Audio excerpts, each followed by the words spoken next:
Olá, pessoal, tudo bem com vocês? Aqui é a Adri. No vídeo de hoje, então, eu vou trazer uma convidada muito especial para mim. Além de negra, ela é professora, historiadora, mestre em educação e agora doutorando em educação. E, claro, nada mais, nada menos que candidata a vereadora de Curitiba. Com vocês, então, Ana Carolina D'Artora. Olá, Adri, tudo bom? Estou muito feliz de estar participando, de ter recebido esse convite para participar aqui do seu programa, do seu canal. Espero que eu possa corresponder, falar coisas que sejam importantes, que sejam pertinentes para todo mundo que te acompanha e que está aí nessa caminhada, né? Muito obrigada, Carol, por ter aceitado esse convite. E então, pessoal, como a gente está falando sobre feminismo para iniciantes, eu trouxe a Carol justamente para a gente conversar sobre, além de ser do feminismo negro, para ela contar um pouquinho para nós como que foi esse processo de feminismo dentro da vida dela e como ela agora tem vivido e tem ajudado outras mulheres. Então, feminismo para iniciantes, que coisa legal de se conversar, né? Porque é bem isso, a gente nasce mulher, ou a gente não nasce mulher, né? A Simone de Beauvoir vai dizer a gente não nasce mulher, a gente se torna mulher.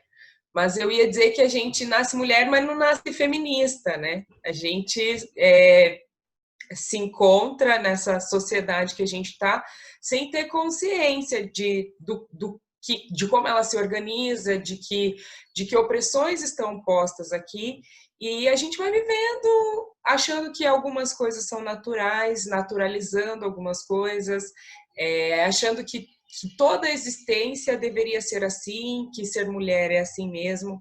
Então, esse processo de me ver, de me encontrar com o feminismo, de me tornar uma mulher feminista, foi um processo bem longo, assim. Eu nasci numa família muito atuante no movimento negro, então eu sempre tive consciência dos problemas raciais, sempre tive muita consciência assim da desigualdade racial e tudo isso sempre foi conversa de café da manhã na minha casa. A gente acordava e já começava a conversar sobre isso. Mas as questões de gênero não. E eu tenho 2 irmãos homens, né? Então minha família somos 3 filhos, 2 irmãos homens e eu. E eu sempre me revoltei muito assim com a forma como meus pais tratavam os meus irmãos e como eles me tratavam. Sempre existiu essa diferença. Meus irmãos podiam trazer namorada cada semana, uma namorada nova em casa. Eu não podia nem pensar em namorar. Mas não só, né? Eles ficavam lá jogando videogame, eu tinha que lavar a louça depois do almoço. E tudo isso me irritava muito. E isso que a minha família é uma família já progressista, assim, com um Uhum. olhar aberto. Então eu já me incomodava um pouco com esse tipo de coisa. Só que eu ainda não sabia, estava longe de saber, que isso é consequência da cultura machista que a gente tem. E aí eu tive a experiência de sair do Brasil. Logo que eu me formei em história, eu saí do Brasil. E aí, lá fora, eu morei um tempo numa cidadezinha do interior da Itália e depois morei na capital da União Europeia, que é Bruxelas. E aí, lá fora, tanto as questões raciais quanto as questões de gênero saltaram assim aos meus olhos, porque eu comecei a observar muito como eles lidavam, como o racismo lá é muito diferente daqui, de como as mulheres lá têm um posicionamento muito diferente também, são mais emancipadas, são menos preocupadas com arrumar marido. A grande preocupação delas é ter uma carreira, viver a vida. Elas viajam sozinhas, então elas têm essas questões um pouco mais trabalhadas lá, né? E eu observei muito isso, assim, aí aquilo me marcou muito. E várias violênciazinhas que eu sofria no Brasil, eu não sofria lá. Então minha mente começou a trabalhar nesse sentido. E aí, quando eu voltei, eu fui direto para a sala de aula, né? Eu voltei para o Brasil e comecei a dar aula. E aí, quando eu entrei em sala de aula, depois de ter passado um tempo fora, várias coisas eu sentia muito, assim. Aí, começando, né, de novo, desde as questões raciais até as questões de gênero. Eu lembro que o dia que eu cheguei na escola e levando meus documentos, eu falei, sou professora de história, vou assumir as turmas, vou assumir o sexto, sétimo, oitavo e o nono. Foram essas turmas que eu assumi. A pedagoga ficou me olhando assim, um carão, um olhão, assim. E eu fiquei pensando, por que essa mulher tá me olhando desse jeito? Na hora não me caiu a ficha, sabe? Porque é isso, eu tava desacostumada. Lá Uhum. fora, a comunidade negra, ela é mais...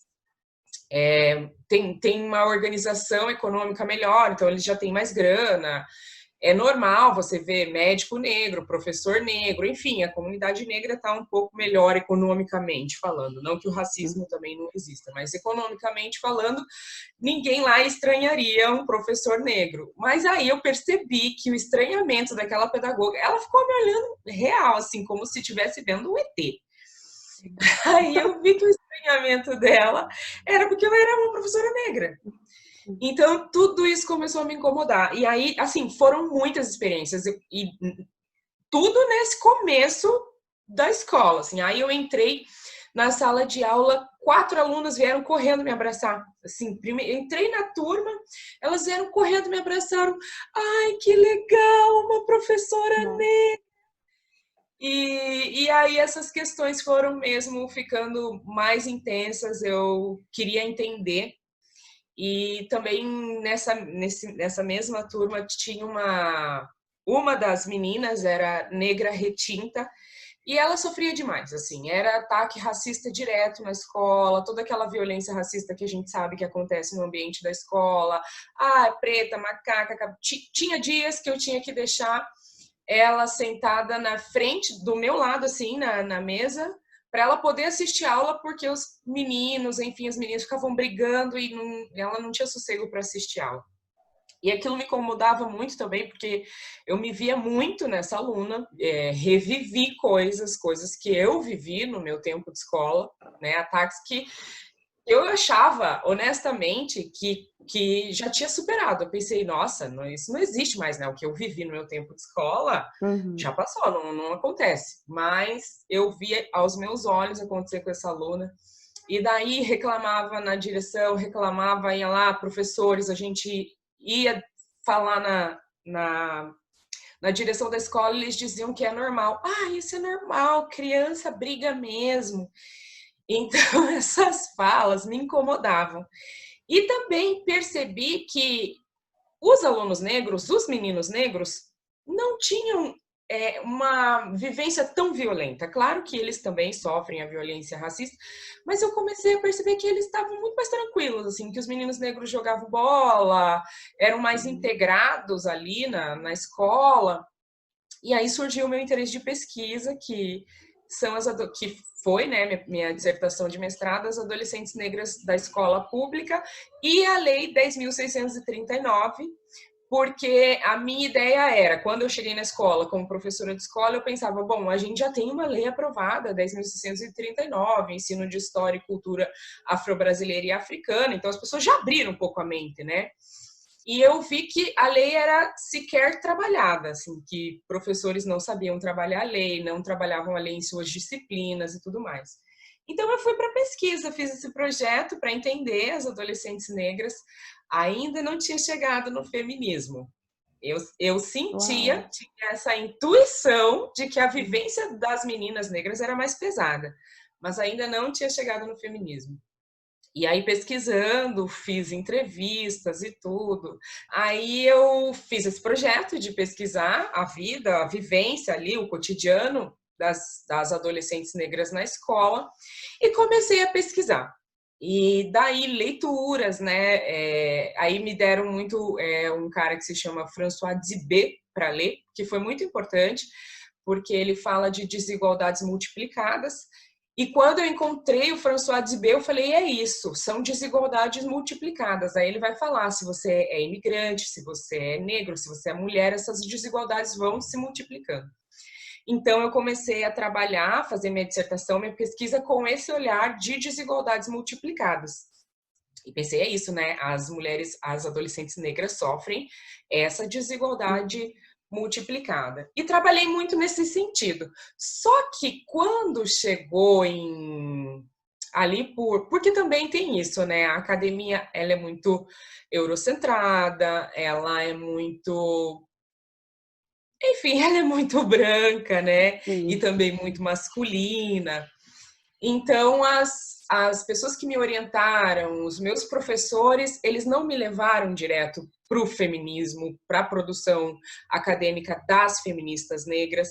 Então, por isso que eu fiz esse caminho pelo François Dibé, pelas desigualdades multiplicadas. Só que aí, quando chegou em 2015, a gente teve a Marcha das Mulheres Negras em Brasília. Eu fui convidada para ir para essa marcha e eu já estava fazendo as minhas entrevistas, né? Já estava entrevistando as alunas. E aí, quando eu fui para a marcha em Brasília, o mundo se abriu para mim. Eu conheci mulheres do Brasil inteiro, mulheres negras, intelectuais, professoras, acadêmicas, enfim, foi assim a minha mente se abriu de um jeito que eu voltei dessa marcha e eu falei, não, eu tenho que usar o feminismo negro. E aí comecei por conta a pesquisar o feminismo negro e falei, que desigualdade multiplicada, gente. A real é que isso se chama interseccionalidade, né? Isso é uma questão de interseccionalidade, é sexismo, racismo. E aí entrei em contato, né, com as teóricas que falam dessa interseccionalidade, Sueli Carneiro, Angela Davis. E aí sim, eu posso dizer que eu me tornei uma feminista porque eu entendi que aquilo que eu estranhava, aquilo que me incomodava, aquilo que eu tinha uma intuição, era essa interseção, racismo, machismo, que não tinha como excluir a questão de gênero, que a gente não tem como entender a mulher negra sem entender essa opressão, essa dominação masculina, mas também racista, né? Aí comecei a militar, fui para o movimento de mulheres, fui para a Marcha Mundial de Mulheres, fui para o movimento de mulheres negras e aí sim me constituí uma feminista. Perfeito. Mas na minha dissertação, eu falo que eu tenho um recalque, até falei com a minha orientadora ontem, que a gente estava falando do meu projeto agora, e eu falei que eu fiquei com esse recalque da minha dissertação, porque eu só me aproximei mesmo do feminismo negro no final da dissertação. Então, Uau. minha dissertação ainda veio muito com essa voz das desigualdades multiplicadas e tudo, até porque não dava tempo de reescrever tudo de novo quando eu comecei a ler as feministas negras. E aí eu falei para ela, eu fiquei com esse recalque, agora eu quero agora eu quero estudar de fato, quero trabalhar só com teóricas mulheres, olhar mesmo pela produção científica das mulheres negras. Então Sim. é um pouco isso a trajetória. Incrível, Carol, incrível. E, assim, escutando você falar, vem muito aquela coisa do brilho nos olhos, sabe? De que como a pessoa se encontra em aquele lugar. E como ainda nós precisamos que muitas mulheres tenham esse brilho no olhar em relação ao feminismo. Porque, infelizmente, a gente sabe que as pessoas julgam demais, sem saber o que as feministas fazem real, ou julgam demais por devido às pessoas estarem em determinados partidos políticos. Infelizmente, isso acontece. Para você, Carol, como a gente consegue desmistificar tudo isso, essa desconstrução, para que outras mulheres consigam ter voz e a gente consiga levar para essas outras mulheres essa bandeira? Eu acho muito importante que as mulheres entendam o que é o feminismo. Eu até fiz um videozinho esses dias dizendo o feminismo é um Verdade. movimento político, social, histórico, filosófico. E esse movimento, ele busca nada mais, nada menos que igualdade das mulheres. O feminismo é a ideia radical de que mulheres e homens são iguais. Então, tirar esse bicho de sete cabeças, eu acho que o caminho, assim, um caminho é esse.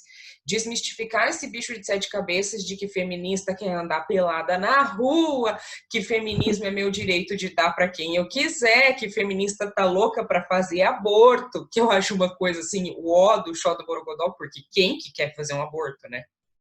né? Então, eu não conheço ninguém que fala, nossa, tô louca para transar e fazer um aborto. É, Eu não, eu não conheço quem queira isso, né? Então, desmistificar essas falas e mostrar. Eu acho muito importante, não sei, bom, acho que porque sou historiadora, né? Eu gosto de mostrar a influência do feminismo na história, como ele influenciou as nossas vidas sem que a gente saiba. Se hoje eu estou estudando, se hoje a gente está trabalhando, se a gente está aqui com uma calça comprida, vamos dizer, é um trabalho do feminismo, né? O feminismo, o movimento feminista no Brasil, por exemplo, foi muito importante para que a gente tivesse o Sistema Único de Saúde. Foi as mulheres, o movimento de mulheres que exigiu ali no período da Constituição de 88 que a gente tivesse um Sistema Único de Saúde. Então, as contribuições do feminismo são muito importantes na luta da violência contra a violência contra a mulher, né? Foi as feministas que disseram isso é feminicídio, essas mortes, esse número alarmante de mortes que as mulheres sofrem de assassinato, né? Enfim, essa violência não é aleatória, ela é uma violência que ela é em decorrência do fato de que esses sujeitos são vistos como menor ou sujeitos que podem ser atacados. Então, se hoje a gente tem Lei Maria da Penha, se a gente tem combate, né, à violência sexual, à violência sexista, é porque o movimento feminista sempre trabalhou para fazer essa denúncia. Então, acho que isso assim, o legado do movimento feminista é gigantesco. Então, eu acho que é muito importante a gente trazer esse legado, essa luta histórica de busca por igualdade, de busca por equidade, e que realmente é uma história muito bonita. E quanto a essa questão de partido, né? Porque daí já ligam as feministas com a esquerda, e daí também já fazem uma miscelânea e o PT, e eu de é fato bem sou uma isso. mulher. Já sou uma mulher petista mesmo, sou, realmente sou. Minha família já era também, porque a gente acredita nessa luta, né? A gente não aceita, eu não aceito, enfim, que a gente seja visto como desigual, menor, diferente de alguém. Então, os movimentos de esquerda, eles têm isso em seu viés, os partidos também, né? Equilibrar a sociedade, buscar essa igualdade. E aí eu digo a mesma coisa para desconstruir o antipetismo, por exemplo. Trazer o legado do PT, né? Vamos olhar para o legado do PT, o que o Partido dos Trabalhadores contribuiu para a sociedade brasileira. E para mim é inevitável, assim, não conseguir reconhecer essa contribuição, começando, como eu comecei a falar, da Lei 10.639/03, que só foi aprovada em 2003 na gestão do ex-presidente Lula. Então, uma lei que pode parecer simples, algumas pessoas perguntam, né, o que essa lei vai mudar? Muda muita coisa, muda o lugar do negro na sociedade, você reconta essa história, você mostra a contribuição do negro, isso traz autoestima, traz pertencimento. É uma lei que tem um papel fundamental assim, para a gente reconstruir, para a gente desmistificar estereótipos racistas de que o negro é preguiçoso, é pobre porque não quer trabalhar. Enfim, é muito importante, né? E essa é uma das coisas. Tem a Lei 10.639, tem a Lei de Cotas. Eu fico muito triste porque a Lei de Cotas ela foi muito combatida. E ela foi combatida justamente porque a nossa sociedade é racista. Então, uma lei que busca esse equilíbrio na sociedade, ela, né, incomodou demais.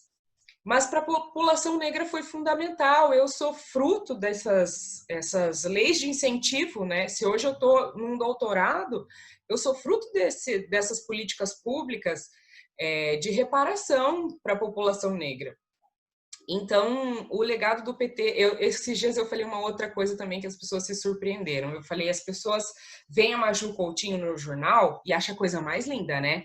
Ai, que linda, uma mulher negra no jornal, ai, até que enfim, porque teve lei, né? Lei também do governo petista, lei de representação de pessoas negras na mídia, porque a gente não via gente negra na revista, na TV, não existia. Então, teve que fazer lei para isso. E muitas coisas mudaram, né? A gente tem toda uma geração que se formou, que está aí atuante, fazendo a diferença na sociedade e que é fruto desse legado, né? Sim. Então, eu acho que se a gente consegue conversar, assim, eu penso que o nosso maior desafio nem é tanto ter o medo do antipetismo, ter o medo daquela pessoa que acha que feminista é tudo louca, e sim a gente conseguir conversar, criar canais de diálogo para mostrar, né, para as pessoas. Eu já tive a grata surpresa de chegar em muitos lugares assim que eu pensava, meu, aqui quando eu começar a falar, vão me matar. E aí eu comecei a explicar, Sim. falar, fazer minha apresentação e as pessoas se admirarem. Já tive o prazer de ouvir falas incríveis, assim, de falar, olha, eu nunca tinha entendido essa história de racismo, eu nunca tinha entendido essa história de cotas, eu nunca tinha entendido essa coisa de feminismo, e agora você explicando eu entendi. Então, esse é o nosso desafio: conversar, produzir diálogo, trazer as pessoas para o nosso lado. Sim, e essa coisa de produzir diálogo, ela é muito real e ela é muito e falta isso, porque às vezes as pessoas falam que a gente é tudo louca, a gente é tudo, né? Essa coisa que a gente já sabe, mas produzir diálogo é uma coisa ainda difícil no Brasil, até porque a gente precisa ficar cada vez mais comprovando coisas que às vezes as pessoas acham, ah, mas da onde você está tirando? Ah, mas da onde você está falando? E a academia faz com que a gente ainda continue sempre citando alguém e mostrando que, ó, tá aqui, essa pessoa tá falando isso, essa pessoa viveu isso. Então, é Nossa, cada. você está falando um negócio. Eu passei uma situação assim, inclusive quando eu falei das experiências que eu já tive de ver a pessoa mudar de ideia na minha frente, eu tive uma experiência que foi exatamente isso que você está falando. Eu fui fazer uma palestra numa cidadezinha alemã aqui da região, aqui do Uhum. entorno aqui de Curitiba, que eu nem me lembro o nome, região metropolitana. Cheguei na escola, a pedagoga que me convidou para falar justamente da minha dissertação. Aí, porque daí eu trago um pouco da minha dissertação e trabalho a pauta antirracista, né? E aí ela me chamou e eu cheguei, quando eu entrei na sala, um monte de professor, tudo homem, tudo branco, uns olhão azul gigante assim, guria. Não. E eu falando, o cara me interrompeu, ficou nervoso assim, falou, e eu estava falando do mito da democracia racial. Estava falando porque no Brasil sempre houve a história que as raças convivem harmonicamente. Aí citei Casa Grande e Senzala, que ajudou a construir essas Uhum. ideias e tal e tal. Mas ele levantou, ficou em pé, olhou para mim e falou: da onde que você está tirando essas ideias? Porque eu nunca ouvi falar disso. Guria, eu cheguei a ficar tremendo assim, eu não sei da onde que eu tirei forças para falar. Não, quem está falando, quem trouxe essas ideias foi o Florestan Fernandes, um sociólogo super renomado e tal, tal, tal, tal, tal. Aí o homem sentou, todo mundo, as professoras falaram, ai, deixa ela terminar, senta ali, Uau! Jéssica. E aí eu consegui terminar, e ele veio e falou, nossa, então agora eu entendi. Não, realmente, agora eu vi que isso que você disse faz sentido e você tem razão. É bem isso. E assim, Carol, uma coisa que eu queria muito que você falasse pra gente, é essa diferença da luta feminista branca e da luta feminista negra. Por quê? Porque ainda a gente vive num mundo onde as pessoas não entendem que a luta é diferente. Isso a gente está vivendo com outros tipos de mulheres, né? A gente está vivendo muito isso dentro do feminismo. E assim, a gente precisa entender que sim, a luta das mulheres negras, ela é diferente da luta das mulheres brancas, porque o feminismo ele nasce diferente para as mulheres brancas e para as mulheres negras. Então, eu queria que você falasse como você vê essa luta e como a gente pode dialogar com esses outros tipos de mulheres que nós temos e fazer essa ponte, nessa ponte de diálogo.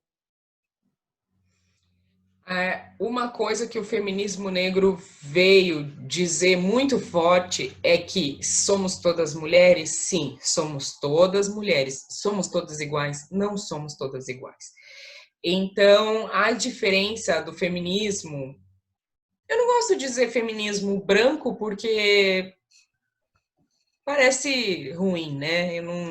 Mas a diferença do feminismo para o feminismo negro, para o feminismo interseccional, é justamente repensar o que é ser mulher. Porque o feminismo, as primeiras ondas, primeira e segunda onda do feminismo, elas vieram trabalhando muito com essa categoria universal de mulher. Então, a mulher branca, né, a mulher hétero, com essa noção de que mulher é tudo mulher. Então, elas fizeram lutas que foram muito importantes, sim, foram muito importantes, lutas para que a gente tivesse direito ao voto, enfim, para que tivesse direito a trabalhar, foram lutas muito importantes. Mas onde estava a mulher negra naquele contexto? Então, enquanto elas estavam lutando pelo direito a ir trabalhar, as mulheres negras já trabalhavam, sempre estiveram na rua. Então tem diferenças, né? As mulheres são muito diversas, com demandas muito diversas. E é isso que o feminismo interseccional vai dizer. Você não pode querer, porque a busca por igualdade é justamente perceber a diversidade, né? Porque se você achar que todo mundo é igual, não tem como você criar políticas públicas, por exemplo, achando que a sociedade é homogênea e que é todo mundo igual. Não é, né? Eu vi uma política que elas fizeram agora, que é o boletim eletrônico. O boletim eletrônico aqui no Paraná, né? O Conselho da Mulher, tal, junto com a Delegacia da Mulher, tem o boletim eletrônico. Então, se você sofre uma violência lá do seu companheiro, enfim, violência doméstica, você entra, faz via internet. Só que tem mulher que não tem internet, tem mulher que é periférica, não tem como fazer esse boletim eletrônico, você entende? Então, quando o feminismo interseccional veio mostrar isso, então as mulheres lá lutando por direito a trabalhar, a mulher negra sempre esteve na rua. Elas lutando pelo direito ao espaço público, porque para as mulheres, né, sempre foi relegado o espaço privado, então não participa da vida política, não participa da vida pública, mas a mulher negra sempre esteve na rua ali, desde a escravidão, vendendo coisas, andando, vindo de um lugar para outro, trabalhando. Então são demandas muito diferentes, né? A mulher negra, a mulher branca lutando pelo direito ao próprio corpo, pelo direito ao prazer, por liberdade sexual. A mulher negra sempre foi hipersexualizada, sempre foi hiperexposta. A gente tem a Globeleza para mostrar isso, que até que enfim acabou, né? Hoje eles trabalham ela de outra forma, mas aquela hipersexualização, então nossos corpos sempre foram hipersexualizados, expostos. Então nossas demandas são muito diferentes. É isso que o feminismo negro traz como inovador, assim, né?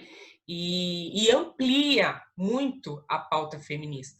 Porque, como eu disse, não que a luta delas, não que a luta do feminismo, né, não que essas outras ondas do feminismo não tenham sido importantes, elas foram muito importantes, mas naquele momento elas não privilegiavam todas as mulheres.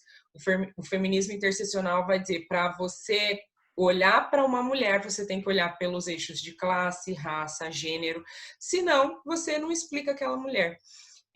A gente tem movimento de mulheres, por exemplo, que nem se enxergam no feminismo. Por exemplo, as mulheres indígenas, as mulheres quilombolas, elas nem se enxergam no feminismo, porque elas olham e falam o quê? Direito de quê? Liberdade sexual? Ou a luta delas é muito diferente.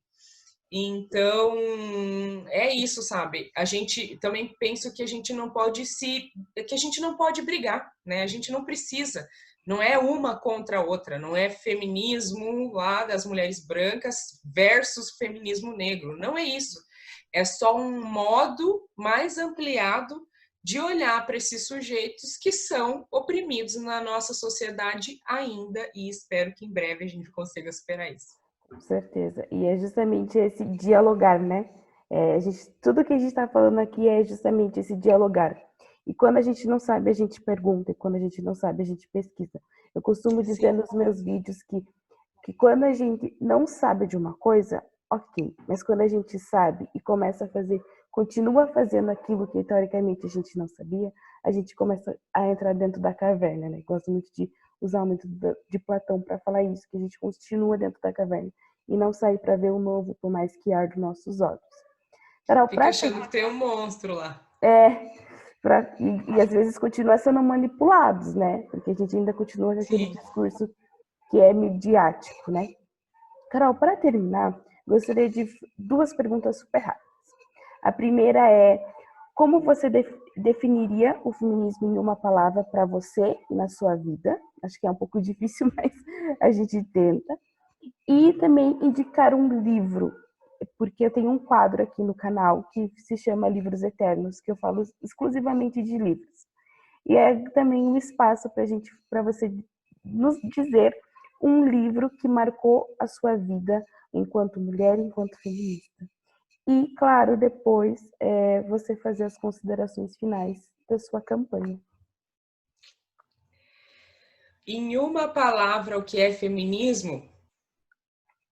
Direitos.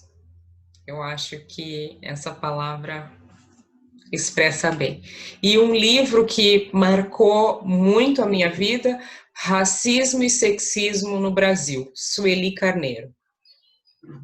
E quanto à campanha, como você já disse, estou aí pré-candidata a vereadora em Curitiba.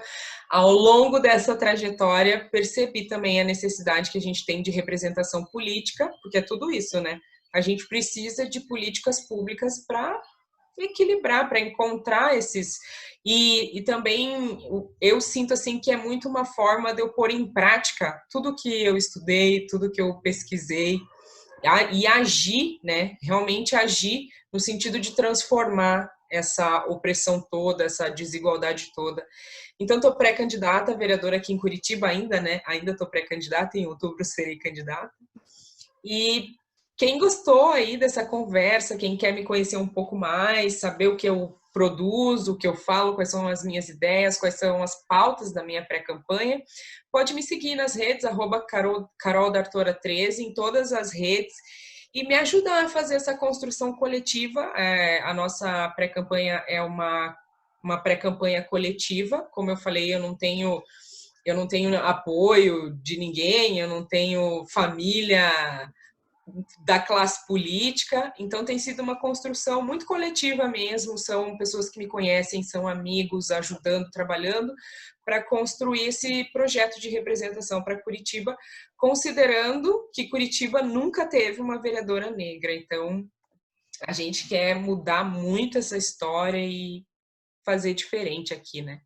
Então peço que todo mundo que assistiu aí venha conhecer esse projeto.